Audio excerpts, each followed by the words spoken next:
Oh, sailor, have you found your perfect sea?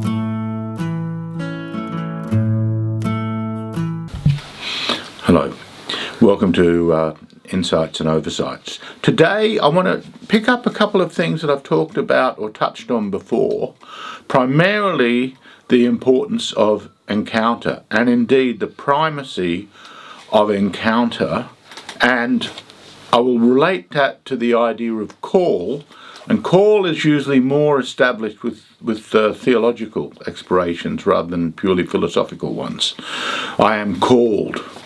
I have a calling to be something. The word profession really suggests that. A profession, the idea of it comes from the formulation of that is a Reformation idea, is that I profess God's word in the station that I am holding. So that's really where we get the word professional from, is really related to that. It's someone who's professing to be doing God's work from the particular platform or space or site that they're occupying.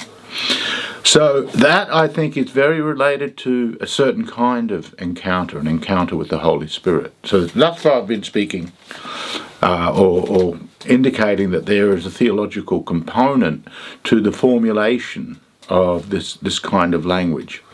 And what I'm interested in is drawing attention to what I think is a far more real or realistic way to see how reality is formed than the primary philosophical starting point, which is metaphysics. As I mentioned before, metaphysics is a term that we get from Aristotle, or actually it came from one of the cataloguers of Aristotle's corpus in a library, or someone cataloguing Aristotle's corpus in a library, and the metaphysics was placed behind the physics. But the irony of that was that that incidental act was that what Aristotle was doing was laying down a first philosophy, which would be the precondition of any other kind of philosophizing, including a study of the physical world. So first get the general principles right, and then we can understand things.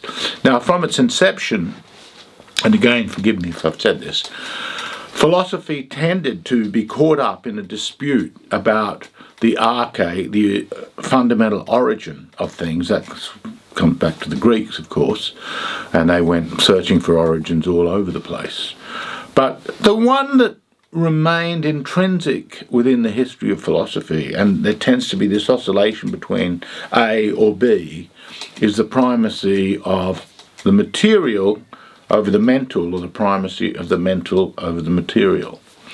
Now, I've indicated before I'm a great lover of Leibniz, but I've also indicated that in the main I have something of a negative response to metaphysics. And my negative response to metaphysics is, I think it's both unnecessary and it pitches things too high, and it distracts us from focusing not only our attention, but the way we build our knowledge, and the way we build our, not even the way we build our knowledge, the way things actually work in our lives. So the way things work in our lives, and I think metaphysics can quickly distract us by pulling us in a direction to talk about things in our lives as if the metaphysical platform on which we started to search about the things and try and understand things in our life was the best way to begin that.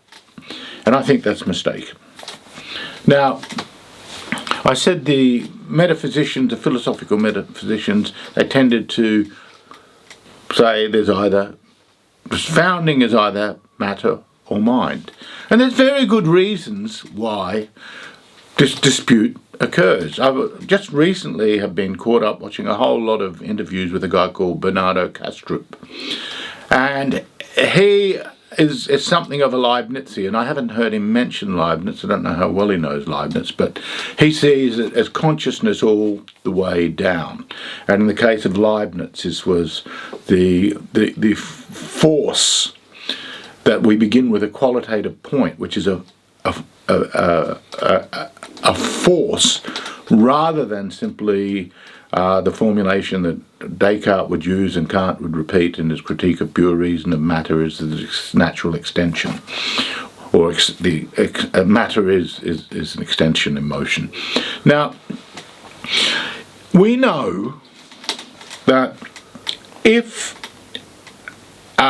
we have a brain injury, or if we die, the material, the mental components of us, at least in this universe, and I say that with some due acknowledgement to the kind of position that someone like Leibniz has, which you can see only makes sense if there's infinite universes. See, I can really get into this metaphysics shit if I want to, and I do want to do it a little bit because there's something quite appealing about it. But as I said, I will also then move back and say, well, that's not really so important. It might sound pretty good.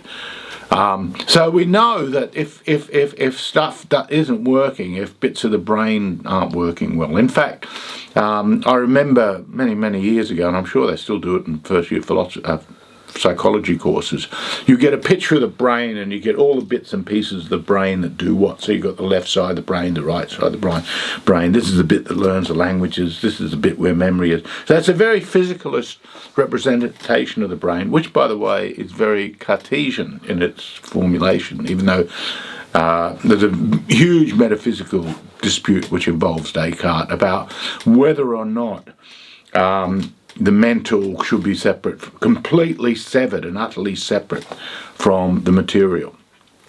So the materialist position is no.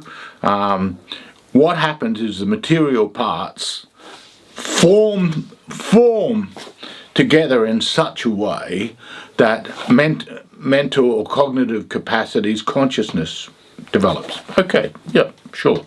And I just gave you the kind of argument which would lead people. In fact, I was watching Kastrup. I noticed a guy called, I think, Michael Shermer. Is it Michael Shermer? I hadn't heard of him before. He seems pretty big in certain fields of cognitive science. Who is very materialist, and Kastrup is a mentalist. Consciousness all the way down, as I said.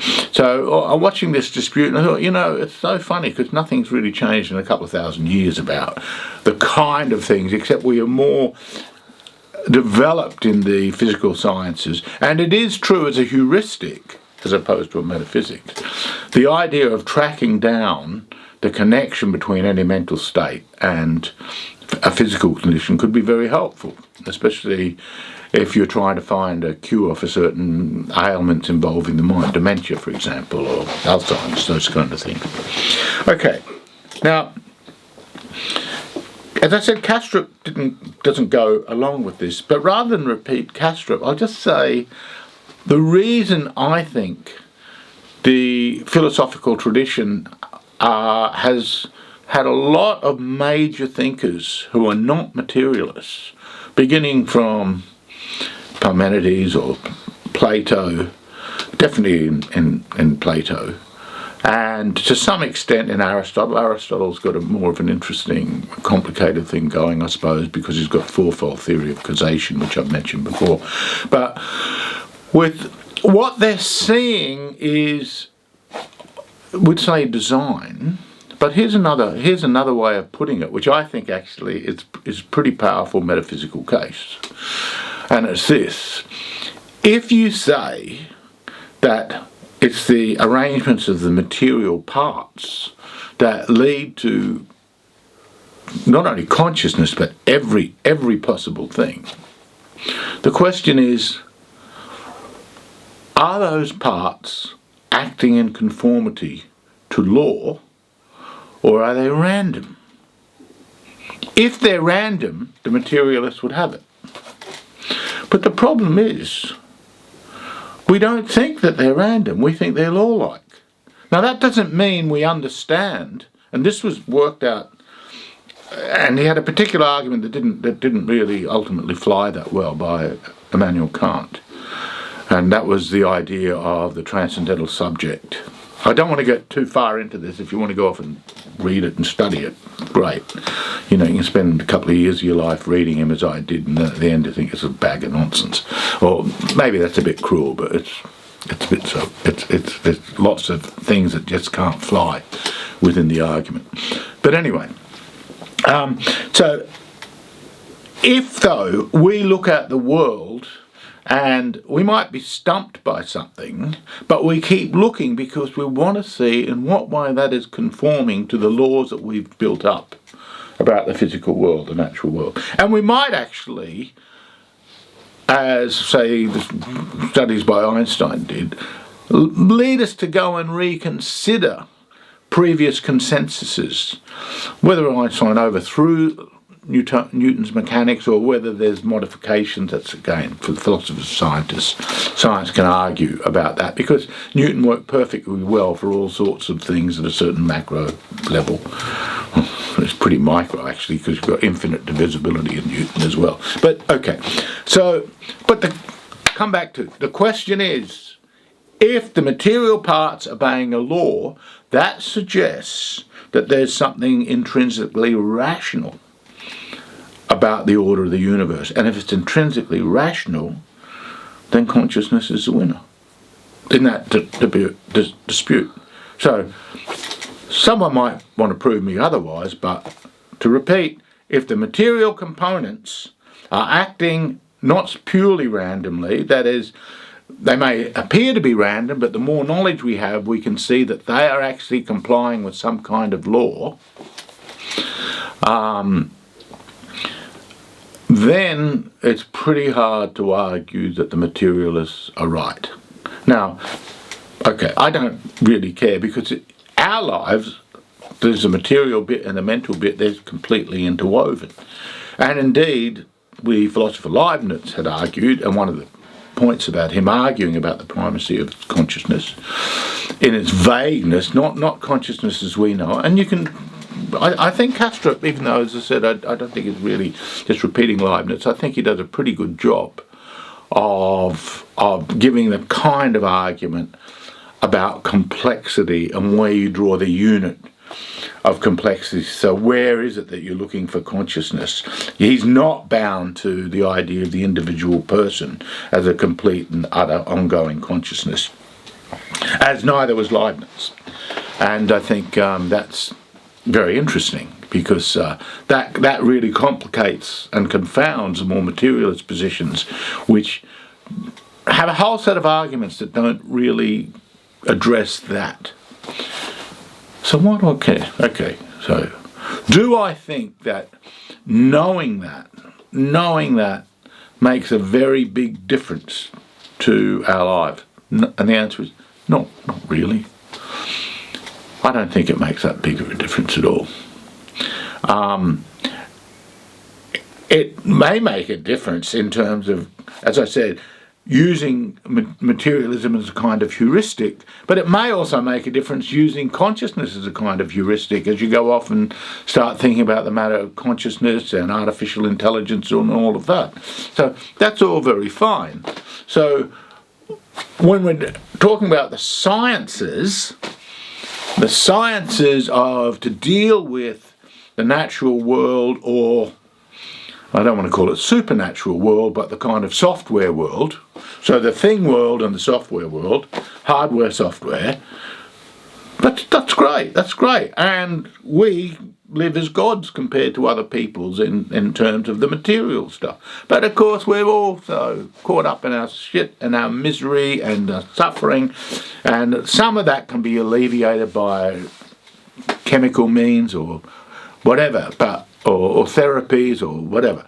But so much of what we are, what we do, why we suffer, what we hope for, what we dream about, has really very little to do with that. It's a component. But our encounters are the reasons we are the way we are. And it's the infinite array. Perhaps from a God's eye view, it would be possible to actually identify every encounter that ever existed. Let's say maybe God could do it, but we can't do it. We forget things. So when we're looking at our lives, the fact that our parents and all of their parents and blah, blah, blah, blah, blah, were engaged in some kind of sexual act It might even be sperm donation, but up until then, mostly intercourse. That led to, and this is of course now far, far forgotten, the night you were conceived, your parents probably can't remember, or no one can remember, and they're great. So these actions take place, they leave traces, they leave evidence in a sense of themselves, they have consequences, and we are the living embodiment of a particular kind of encounter. So there's multiple ways of doing encounter whenever we get together, or it can be just an encounter. We can talk about an encounter with nature, an encounter with an encounter that seems to have no meaning. We go into a shop, we have an encounter with someone serving us in the shop. So we're constantly caught up in these engagements, these processes of mutual interaction, or interaction even if it's not if there's not a consciousness of the interaction on one side of the event. Or, and this is common of course, is people quickly forget the encounters they've had, and they frequently forget the encounters they've had that really matter in their lives. Now, when I think of philosophy, and one of the reasons why I'm kind of hesitant to call myself a philosopher, as I've said before, I think philosophy can be very useful in helping you organise information, but it can very quickly lead you astray and distract you and other sciences, whether it's political economy, which I spoke about in an earlier lecture, or it's anthropology or sociology or whatever, take ideas that may have originally played some part in our philosophical gathering of information, and then we drop that. So even with a lot of the technical side of the sciences, some people argue it's all philosophy, and others argue, well, it was really the technicians that did it, there was very little philosophy. And then you say, well, at a certain point then the philosophers started to play a bigger role as it became more and more systematised and the disciplines developed. Okay, all good. But if you are thinking about the what really matters in our lives, the reason, what I want to say is, we can see encounter is something that is recognised primordial, instinctively. It's only as we have become more philosophical in the way we talk about the world, talk about each other, judge the world. And in fact, as I've said before, this I think with the Enlightenment and with the French Revolution, this is part of the, in a sense, the plague of modern consciousness, is the elevation of consciousness itself and the displacement of the importance. Nietzsche called it the instinctual life. And that's one way of looking at it, but then he went off to do all his fantasies with that. And I would just say all these aspects of consciousness which are prior to abstraction.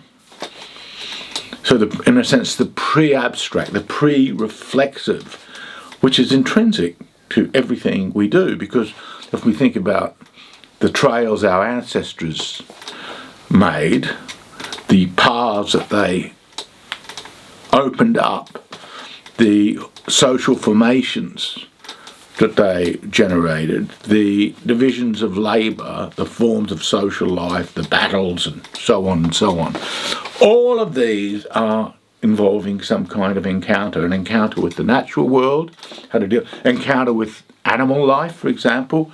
We might recall with a number of, usually with indigenous peoples, there's some kind of totemistic or animistic understanding of life which brings in the behaviour of animals and the tracks and trails of animals, the creative potency of animals.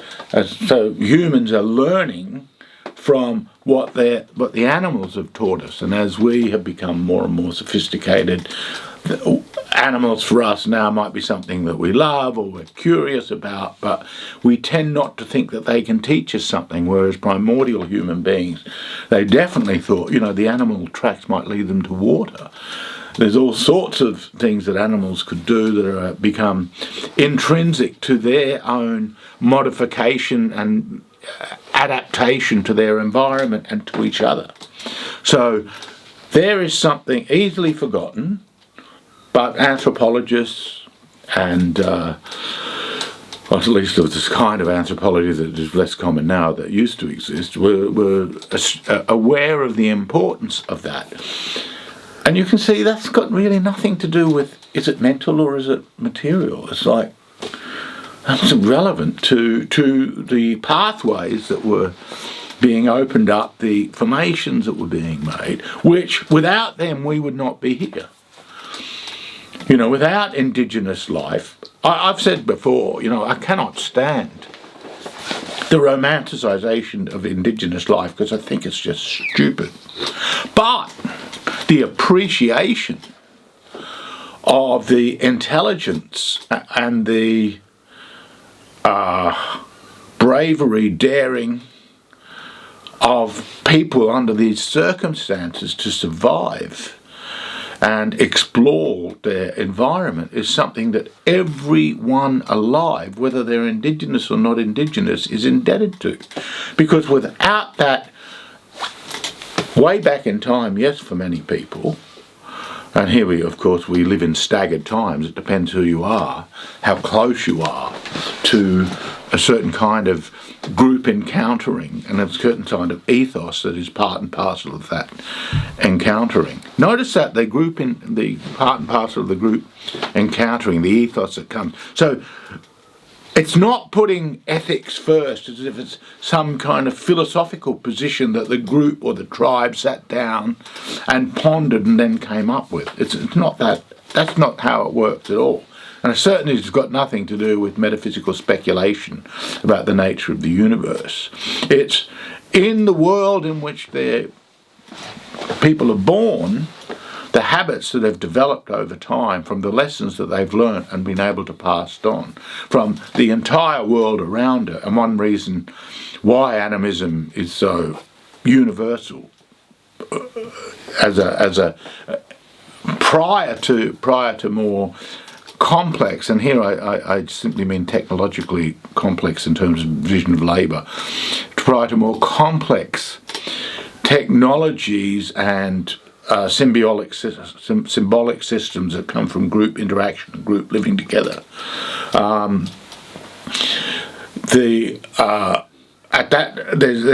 There's a recognition of the spirited nature of life. But once that, because it is all a mystery, I strongly recommend books like Before Philosophy by the Frankfurts, this couple that wrote this book in, I think, 1920s or 30s. Very, very good stuff, I think.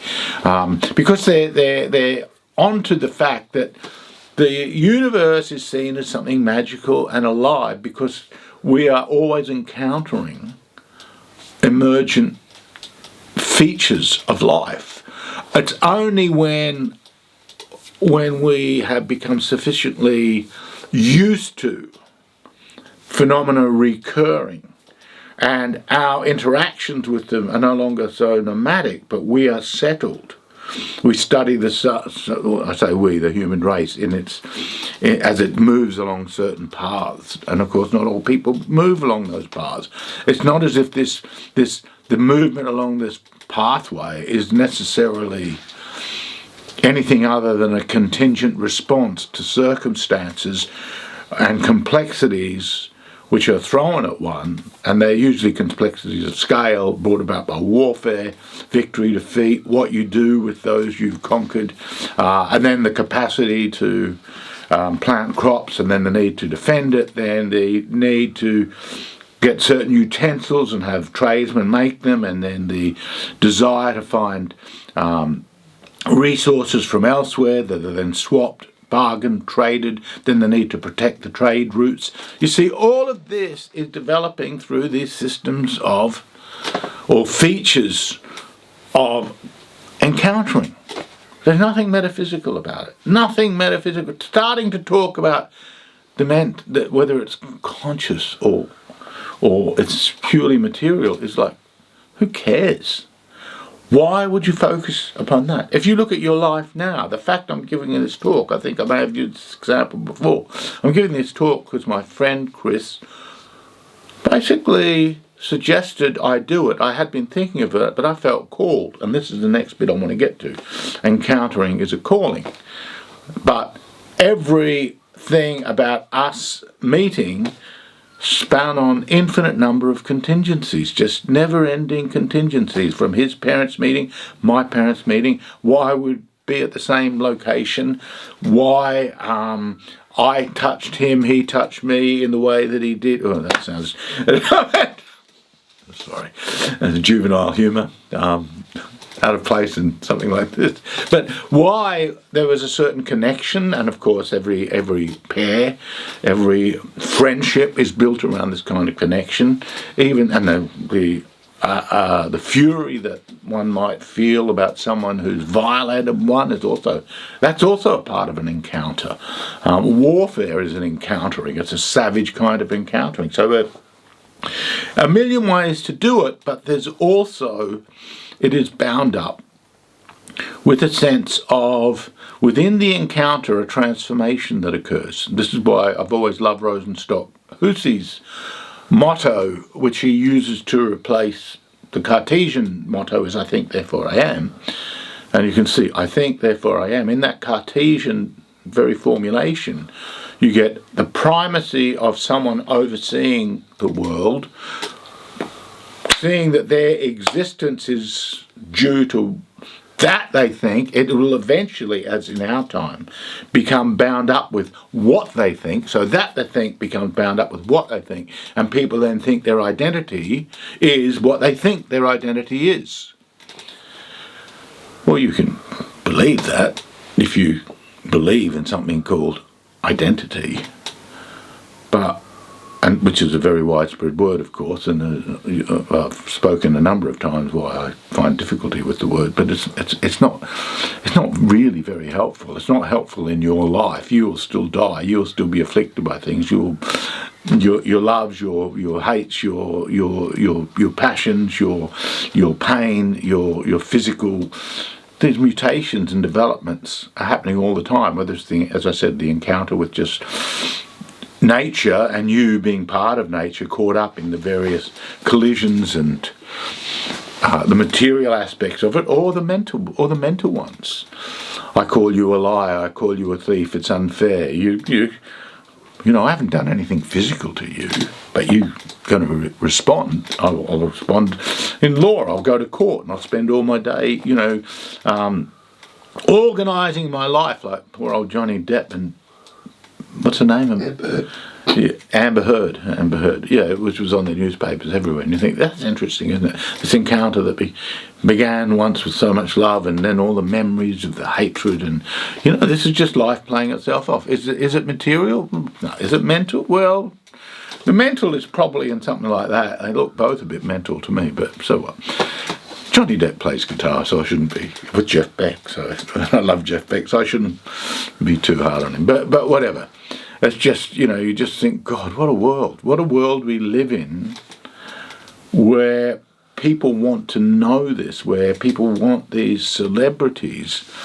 And this also comes back to, when we speak about encounter, and as I said, I've touched on calling, but I will get back to that. But when we speak of encounter, the interesting thing, I think, is its quality as well as its ubiquitous nature. So it's happening all the time, but the qualities of an encounter can mark one for life. And the great novel that deals with this is the Brothers Karamazov, and in that we learn that the guy that's everyone thinks is the murderer of his father, Dmitry Karamazov, we learn that as a child a small gesture of kindness occurred, and that really shaped his soul. And the person who was given a bag of nuts, and the person that did that gesture may not well remember it. And in fact, this is what encounters often are. They're openings and closings, and consciousness may be involved, usually involved, in this kind of a gifting or a helping or a response. But very often the encounter may be a lack of attention on your part. You've encountered something you haven't even realised, you haven't seen it. It never mattered to you, but to someone else, your indifference may have really mattered. That indifference may have led to a certain fermentation of the soul or of anger. So I come back to the if I were to take the Newtonian or Leibnizian notion of an infinite calculus,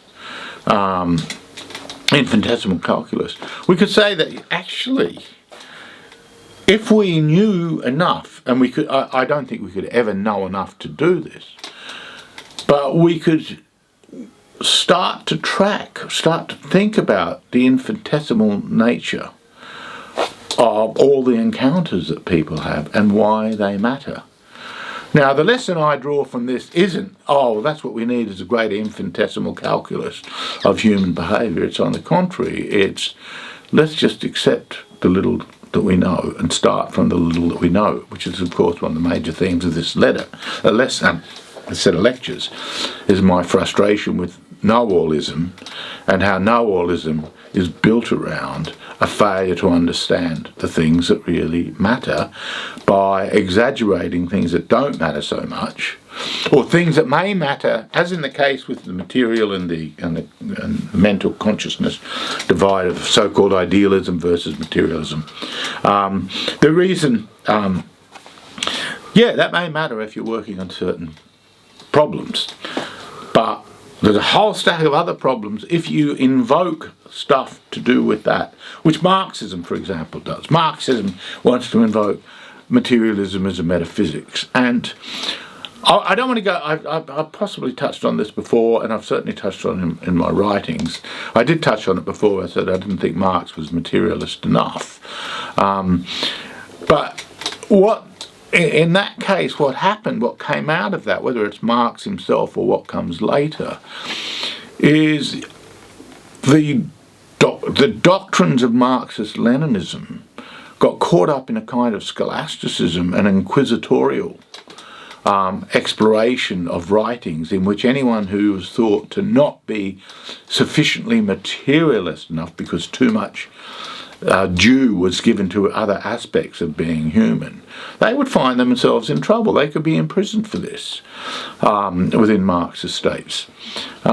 This is, to me, an indication of the fact that what is driving know-allism is also always going to be bound up with a certain sense of control and superiority, even a certain kind of destiny that people have. I do think people like Stalin and Lenin and Marx and Engels and Mao and Hitler and Mussolini, they all felt a strong sense of destiny, which brings me to calling, because that sense of destiny does suggest the appeal to something, an acknowledgement of something, even though they may be completely deluded. Well, you could say, well, they actually, they left their stamp on history. It just wasn't very good. What they did was really horrible, evil. But that even brings one back to, other theological arguments about is, do any of us have free will? And very interesting in the theological tradition, the way that oscillates. But is salvation something that you're predestined for? Is damnation something you're predestined for? Were these people predestined? Now, again, that's another way of getting caught up in these kind of metaphysical conundrums, which I don't think are very helpful at all. I simply want to make the point that what these historical figures, or Napoleon, various of them do, is they fall into a need for self-understanding and giving themselves authority, into the kind of language that is more mythical or religious in its nature. Now, there's nothing, and as you may have gathered, I think the value of mythic and religious language is it is able to capture something that is an opaque aspect of our existence through a referral to people's understanding and appreciation, testimonies, stories, feelings, intuitions, fears, over time. And over time, these groups accept certain stories as testimonies, as there are witnesses to these events, whether it's Christianity or whether it's Islam or whether it's Judaism, or all the religions do this.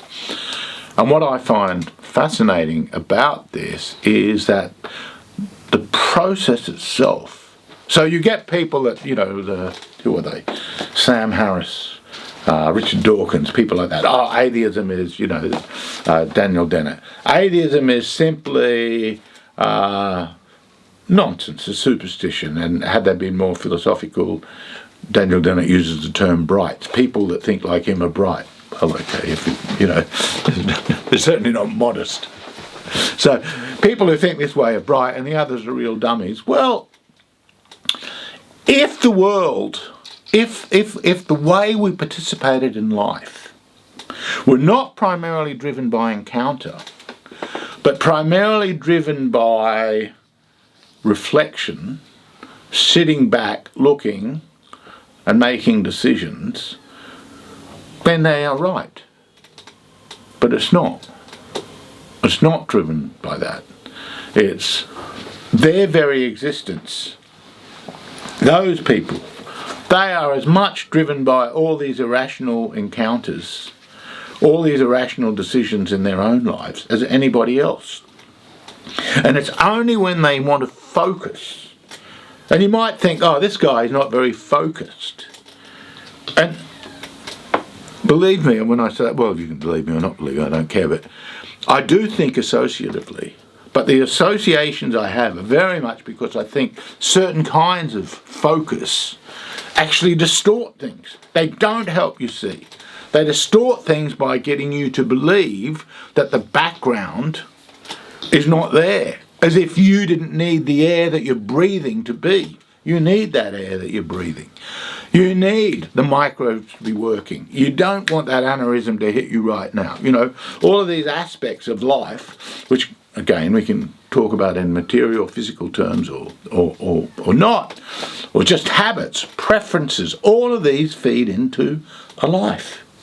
And why they feed into your life is what makes you you.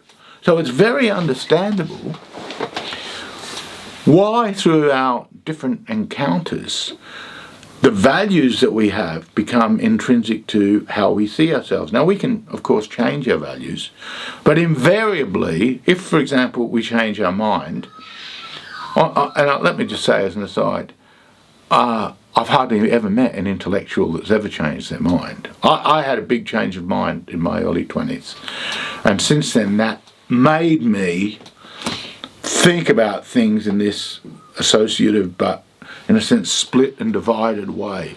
This but that, that's the way I think. But most people I met in my university and academic life, their consciousness was almost fully formed. But something had done that. There had been an encounter, invariably. Often it was with a teacher. It could have been a group. But something has locked them into that. And in a sense, that their destiny was stamped. It may not be much of a destiny. It may be a pity that it is their destiny. But when one speaks of destiny like this, one is saying that an encounter has so impressed one that one is unlikely to escape, at least in certain situations and certain scenarios, from the resources that one gathered through that encounter. And that's so when I'm speaking encounter, it's not all good, it's not all bad, it just is an encounter. And it can be, and again, I think religious language, which is why that encounter can be with something divine, magical at the best, magical, divine, grace, or diabolical, sin at the other end. But again, for me, this kind of vocabulary is simply a way that we're trying to make sense of something very real. And I hope you're getting this, is I don't start with a faith. I don't start from a position of I'm a believer, therefore I'm a socialist, I'm a Marxist, I'm a capitalist, I'm a Christian, I'm a Jew. I think life never started that way. No one starts that way. Life didn't start that way. The infinite encounters that led to the formation of these religions is fascinating. And what they may give to you, I don't want to dispute if you find richness in the resources, but what I simply want to say is it is experiential. It's not material, it's not mental, it's indeed, of course there are two aspects of that, but it's certainly experiential. And it's experiences over time and social groupings. And within those social groupings, now I want to move now to focus more on call. I started touching that, got a bit sidetracked with destiny. When we feel a request, a behest, is so important to us that we become transformed through that, then we can see ourselves as having a calling. As I said, that was very much, I'm not saying exclusive to the Christian faith, but certainly in the Reformation tradition, I think that idea starts to become widely heard. And we see this even very much so in more secular forums, in Hollywood movies or TV shows. There is this sense of, it's not always there, but it's not uncommon to see the sense of destiny and calling, because I think they're bound up together. But without the encounter, that sense of calling would not be there. So what we can then differentiate is the encounters that really matter, that give us a sense of destiny, give us a sense of calling. And there are certain moments, and they're often the most unpleasant moments, often they're the most awful moments, the moments of greatest suffering, where that sense of destiny or call is forged. Which is, again, is another reason why a certain kind of vocabulary, a certain kind of set of practices, a certain way of looking at the world that's just become so widespread, I find inimical. I'm opposed to it. I'm deeply opposed to it. Because it is distracting you from the things that most really should matter, can matter. And when I say should matter, that is, if you allow them to matter, you'll become much more aware of what is going on in the world, and I think much more able to participate in a way that is more helpful to doing things within the world. Now, we never know, I've said this a number of times as well, we never know the extent of our doings. We don't know the impressions we leave behind. If we always bore that in mind, that the encountering matters, then we would see that the things that we ascribe to consciousness, and in the next lecture I want to talk about why ethics or morals is not an adequate bulwark against evil, and how evil becomes generated, and consciousness can play a very minor role in that. And yet at the same time, wanting to be more conscious of what we're doing may help us, but the fact is that we can't. We can only be conscious of so much, and we can only be conscious of the impressions and traces that we leave behind, as they form a kind of trail. And that's what our lives are, this great trailing that we leave behind, but we also meet other people in their trails. And so when we encounter, it really is the universe meeting the universe. Here I'm going metaphysical. But it is really all of history meeting all of history. And that can either be in the shape of those that are more sensitive to their own traditions. This is why I think traditions are so important, and why the West tearing up traditions is a dreadful thing, or why its self-loathing towards its traditions is compensated for this ridiculous romanticisation of other traditions, instead of the recognition that traditions are both full of grace and crime. They're both divine and demonic. They are, and the prisons, the pitfalls that the human race or groups continuously find themselves in is bound up with their own destiny. These forces, and here I'll say one other thing about destiny too, and then I'll bring in the encounter suggests a kind of spatial, but the way I've said it is that the encounter is also this great push of time behind one, and that's why when we speak of, and when people speak of history as being determined, I really find that a very unhelpful phrase. But the truth of, the nub of truth in that idea is that when under certain conditions there's so many forces at work that we need to try and understand to make sense of it. The greatest example of that is war. The greatest example of that is war. And as we're now in the war between Russia and the Ukraine, I'll just say this much about it. I have written on it, and I do have feelings that will make me unpopular with a lot of people, because I don't go along with the Western narrative. And the reason I don't go along with the mainstream narrative is because the mainstream narrative fails to completely explore the matter as one involved as a dialogical conflict, or as an encountering in which there's different forces at work, different appeals at work, different sense of what matters most at work. And when you see that there's a different sense of what matters most to whom, then you'd have to say, well, diplomacy is really important. And the West just decided to dispense with that because it wanted to find a guilty party, which of course all guilty parties are now compared to Hitler, which is, to me, an indication also of the sadness of the thoughtlessness of the modern world. It's kind of thoughtless that a guy like Hitler or Stalin or whoever could emerge to power. But if you look at our democracies, please don't tell me that they're very smart people that are running countries.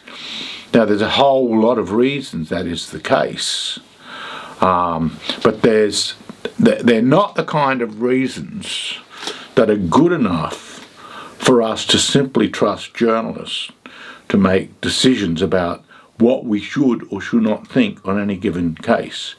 What we need to do is explore it in its details and look beyond the horizons of the sheer ethical or moral nature of that, because they are ultimately distractions from other aspects of the groups doing the encounter, which are every bit as real, and in many ways you could say are pre-conscious, or they're not conscious of, or they're pre-reflexive.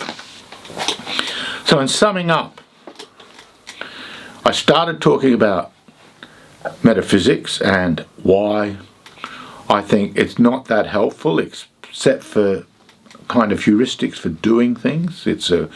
Metaphysics may help you organise your thoughts on a certain topic, fine, good. But it doesn't mean it's absolutely unassailable, which is of course the search for a first philosophy, metaphysics, is the search for what is unassailable. If there is anything that is unassailable, I would say, in human life, encounters are unassailable. That is, there is some encountering. And the exploration of the encounters can be a very valuable thing. Every biographer knows this. Every historian knows this. But it's very easy for people to slip out of that awareness and then move towards something more naive or simplistic.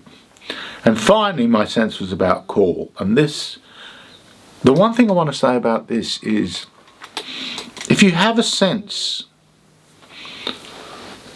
I'm getting in almost Jordan Peterson style of territory, psychological territory, but I will, because I think this really matters. I know somewhere I've shared in writing this sense I had about the importance of philosophy in my life when I was very young, and the role that would play. Have I said that in these lectures? Okay, I'll just repeat something, and this is to talk about calling and wrapped up with destiny and encountering. So I recall being, I went to university and I had no idea what I was going to study. And my parents wanted me to do law, and I thought I wanted to do journalism. You sure I haven't talked about this? You talked about it in your interview. I've talked about this in an interview on More Christ. Okay. Look, go and see that interview with that very nice Mark Connolly. I don't need to repeat that. Okay. Well, I'll just draw out the essence of it, and that was certain things happened where I found myself articulating what would be my future before it became my future. And I think this happens to a lot of people, and I think that's a very healthy thing for the soul, to feel that it is important. Not to be a know-all, not to be no one else matters, but to have a sense of one's own placement in the cosmos, to see the world as if it were, I'm using this as a heuristic, as if it were meaningful, because meaning is what really drives us, the search for meaning. And all this stuff that I'm seeing now, which I've indicated before, it's hostility, but it's also a certain sadness. The sadness of a generation, of so many that are so lost with their faith in identity politics and their faith in their political ideas, which are so shallow, which show a complete ignorance of history and a complete attraction to abstractions which ultimately involve no self-knowledge apart from who they want to have sex with and what sex they want to be. And I find all of this terribly, terribly sad. And the way I think the kinds of people I admire are people who have a very strong sense of their doing, of why they're doing it, like a craftsman. And it can be in the arts. It doesn't have to be in the arts, though. It can be. It doesn't really matter what it is. It's just to have a strong sense. It can be a chiropractor. It can be a doctor. A strong sense of vocation, which comes back to that Reformation world, and touches on, again, this idea that it's not the clarity and distinctness of an idea that often matters so much. It's its presence. It's palpable character informing your character, and that's what your character brings to the encounters that you have, which you don't know what they will do, but they are part of you and your calling. Thank you.